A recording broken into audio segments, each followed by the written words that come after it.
శ్రీ గురుభ్యో నమ. శ్రీ మహాగణాధిపతి నమ. సరస్వతి నమః. ఓం శ్రీమాత్రే నమ. ప్రేక్షకులందరికీ నమస్కారాలు. రాబోయేటువంటి ఈ యొక్క మార్గశిర మాసంలో డిసెంబర్ మాసం, ఈ మాస ఫలితాలు మనం చూసుకున్నట్లయితే ప్రతి మాసంలో కూడా మనకు ద్వాదశ రాసుల వారి యొక్క పరిస్థితిని చూసుకొని వాటి తగ్గట్టుగా మనము ప్రతినిత్యం కూడా దేవతారాధన చేస్తూ ఆ యొక్క నవగ్రహ అనుగ్రహం కలిగి ముందుకు వెళ్తుంటాము. అట్లానే ఈ యొక్క మార్గశిర మాసంలో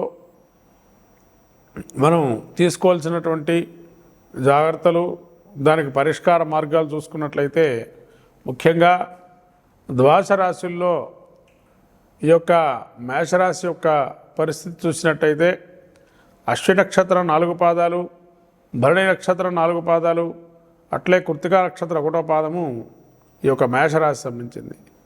ఈ మేషరాశి అశ్విన్యాది నక్షత్రాలు చూసుకున్నట్లయితే మేషరాశి వారి యొక్క గ్రహస్థితి చూస్తే వక్రగమనంలో ఉన్నట్టు గురువు జన్మస్థాన సంచారము, అట్లానే ఈ యొక్క ద్వితీయ స్థానంలో మేషరాశి నుంచి గురువు సంచారం చేస్తున్నారని చెప్తున్నారు.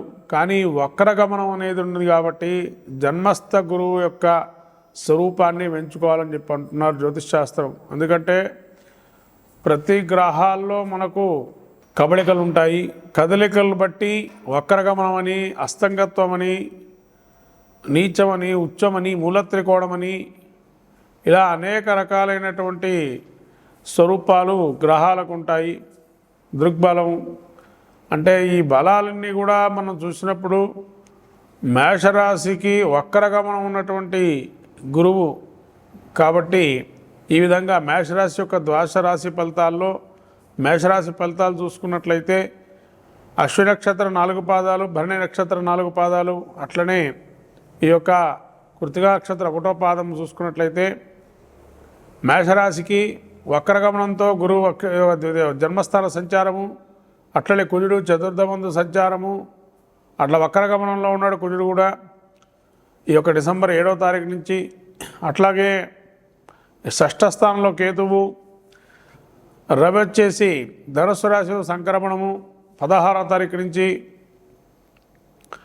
అట్లనే బుధుడు ఈ యొక్క వృశ్చిక రాశి సంచారము, తదుపరి ధనుస్సు రాశి సంచారము, శుక్రుడు మకర రాశి సంచారము, ఈ విధంగా శని కుంభరాశిలో సంచారము, రాహు మీన రాశిలో సంచారము, ఈ విధమైనటువంటి సంచారాన్ని చూస్తున్నట్టయితే మేషరాశి వారికి ముఖ్యంగా జన్మస్థ గురు సంచారం వల్ల అత్యధికమైనటువంటి మంచి ఆధ్యాత్మికం, మానసిక ఉత్సాహం అవన్నీ కూడా చేకూరే అవకాశం ఉంటాయి. అట్లానే కుజుడు తృతీయ స్థానంలో ఉన్నారు కాబట్టి మిమ్మల్ని సహకరించేటువంటి వారు మీ తోబుట్టువులు కానీ మిమ్మల్ని బాగా సహకరిస్తారు. బంధు ప్రేమికులుగా ఉంటే కనుక బంధువుల వల్ల ఇబ్బందులు కలిగే అవకాశం ఉంటుంది. అట్లాగే మీ యొక్క మిమ్మల్ని ఇప్పటివరకు కూడా ఎవరైతే సహకరించారో వాళ్ళు కొంత దూరం పెట్టుకునే అవకాశం ఉంటుంది. ఈ యొక్క కేతువు 6వ స్థానం సంచారం వల్ల ముఖ్యంగా ఈ కేతు 6వ స్థానం అత్యధికంగా శుభదాయకమైనటువంటి ఫలితము, ఆకస్మికమైనటువంటి ప్రయాణాలు, ఆకస్మికమైనటువంటి ప్రయాణాలతో లాభాలు, అట్లానే ధనలాభాలు, సజ్జన సాంగత్యము, అట్లానే ఆధ్యాత్మికంగా కొన్ని విషయాలు ఎరింగడము ఇవన్నీ కూడా అద్భుతంగా గోచరిస్తుంది కేతు సంచారం వల్ల. రవి ఈ యొక్క 9వ స్థానం, 8వ స్థానం నుంచి 9వ స్థానం సంచారం వల్ల ఈ 9వ స్థానం అత్యద్భుతంగా రాణిస్తుంది. కాబట్టి ఈ ప్రథమార్థం అంతంత మాత్రం కూడా ద్వితీయార్థం అద్భుతంగా ఉంటుంది రవి వల్ల. అట్లాగే బుధుడు వృశ్చికం నుంచి ధనుస్సు రాశి సంచారం వల్ల ఈ యొక్క బుధుడు కూడా అత్యధికంగా యోగిస్తాడు. ఈ 9లో బుధుడు కొంతవరకు మదిపరుపు కానీ, అజీర్ణం కానీ, లేతే బుద్ధిమాంద్యత కానీ, ఎక్కడైనా మిమ్మల్ని పేరు తెచ్చుకున్న స్వభావంలో ఎక్కడైనా ఉంటే మీ తెలివితేటల వల్ల, అత్యధికమైన తెలివితేటల వల్ల ఇబ్బందులు పడే అవకాశం ఉంటుంది. శ్రీమాత్రే నమః. శ్రీ గురుభ్యో నమః. ఓం శ్రీమాత్రే నమః. ఈ మార్గశిర మాసంలో ద్వాదశ రాశి వాళ్ళు అందరూ కూడా ద్వాదశ రాశి స్థితిలో ఉండేటువంటి నక్షత్రాదులు గ్రహాలు అనుకూలము కావాలి అనుకుంటే ఏదైతే మనకు ద్వాదశ రాశుల్లో కొంతవరకు ఒక కానీ 2 గ్రహాలు కానీ విపరీతమైనటువంటి ఇబ్బందులు కలుగజేస్తున్నారు కాబట్టి రాబోయేటువంటి మార్గశిర మాసం అంతా కూడా ఎవరికి అయినా కూడా ఒక మంత్రాన్ని పఠిస్తూ తద్వారా 40 రోజులు కానీ 30 రోజులు పఠిస్తూ ఉంటే ఖచ్చితంగా ఫలితాన్ని ఇస్తుంది.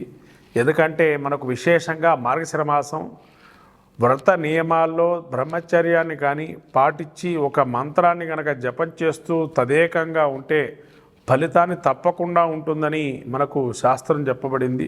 ఇక్కడ మార్గశిర మాసంలో కఠోరంగా ఎవరైతే ఒక నియమబద్ధంగా అనేక దినములు కూడా కొన్ని మంత్రాలని పఠిస్తే కనుక అద్భుతంగా గోచరిస్తుంది. దానిలో కొన్ని దేవతా మంత్రాలు ఏవేంటి అంటే దత్తాత్రేయ స్వామి యొక్క జయంతి ఉంది కాబట్టి దత్తాత్రేయ స్వామి మంత్రాన్ని కానీ, అట్లానే హనుమద్ వ్రతం హనుమంతుడి యొక్క మంత్రం కానీ, ఎవరైనా అయ్యప్ప మాల దీక్ష వేసుకుంటే స్వామివారి యొక్క మంత్రాన్ని కానీ, అట్లానే వెంకటేశ్వర స్వామికి కానీ విష్ణుమూర్తికి కానీ లక్ష్మీదేవి కానీ ఈ మంత్రాలు ఒక దీక్షగా ఒక సంఖ్యాక్రమంగా చేసుకొని ద్వాదశ రాశుల వాళ్ళు ఏదైతే ఒక పట్టణంగా తీస్తారో వాళ్ళకి గ్రహాలు ఏవైతే చెప్పబడిందో ఆ గ్రహాలకు సంబంధించి ఆ జపాన్ని కనుక చేస్తే తప్పకంగా కఠోరంగా మార్గశిర మాసంలో ఫలితాలు వస్తాయి.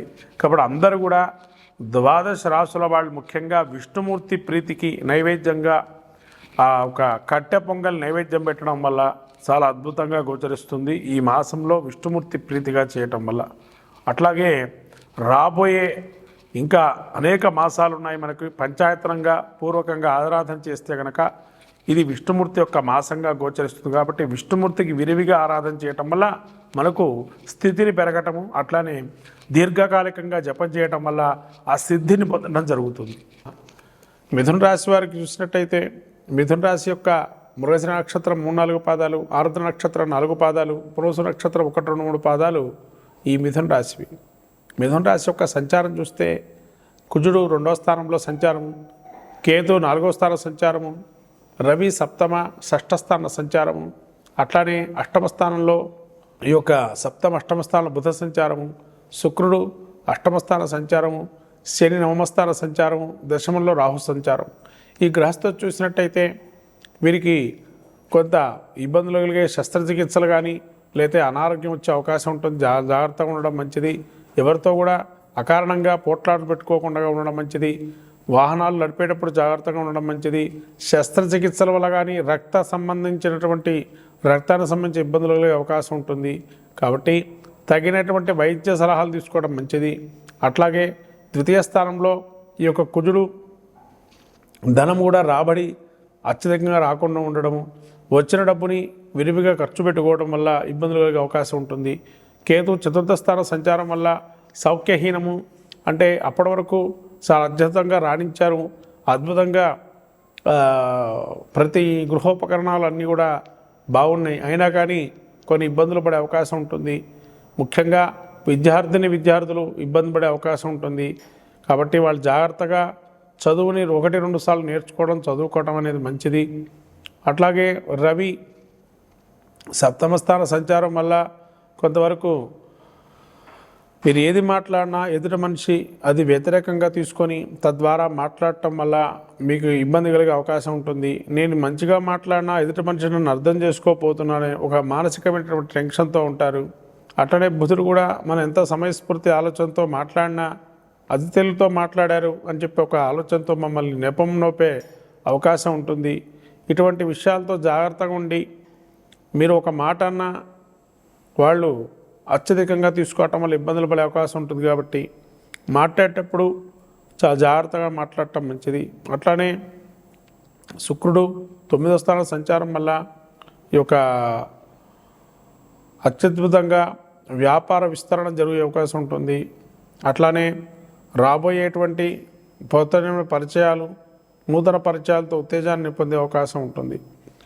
శని యొక్క సంచారం వల్ల అద్భుతంగా రాణిస్తుంది. మీకు దీర్ఘకాలికంగా ఆగిపోయేటువంటి ఏవైతే సమస్యలు ఉన్నాయో అవన్నీ పరిష్కారం అయ్యే అవకాశం ఉంటుంది. అట్లానే ఆరోగ్యపరంగా కానీ లేదైనా పెద్దలు ఇచ్చినట్టు ఆస్తి సంపాదనలో కానీ అది విస్తరణ చేసే అవకాశం ఉంటుంది. రాహు దశమంలో ఉండడం వల్ల విదేశీయానానికి సంబంధించి కొన్ని వ్యవహారాలు చక్కబట్టే అవకాశం ఉంది. కాబట్టి ఇదే సమయం అని చెప్పి విదేశీ వ్యవహారాలు ఏమున్నా కానీ సిద్ధించుకునే అవకాశం చాలా జాగ్రత్తగా మంచిది. విదేశీ వ్యవహారాలు కూడా బాగా రాణిస్తాయి. కాబట్టి మొత్తం మీద మిథున రాశి వారికి అద్భుతంగా గోచరిస్తుంది. ఎంతటి వరకైనా కానీ ఒకటో రెండో గ్రహాలు తప్ప మిగతా అన్ని గ్రహాలు అనుకూలంగా ఉన్నాయి. కాబట్టి మిథున రాశి వారికి చేసుకోవాల్సిన పరిష్కార మార్గాలు ఏంటంటే సుబ్రహ్మణ్య క్షేత్ర దర్శనము లేదా దత్తక్షేత్ర దర్శనము, గణపతి ఆరాధన ఇటువంటి చేసుకోవటం వల్ల మిథున రాశికి మంచిగా ఫలితాలు వస్తాయి. రాబోయే కాలంలో ఈ యొక్క మార్గశిరమాసంలో దత్తక్షేత్రం కానీ గణపతి క్షేత్ర దర్శనం చేయటం వల్ల మంచి ఫలితాలు వస్తూ గణపతికి గరికతో అర్చన చేసుకోవడం వల్ల తలంచిన కార్యాలన్నీ కూడా సిద్ధించే అవకాశం ఎక్కువగా ఉంది. శ్రీమాత్రే నమః.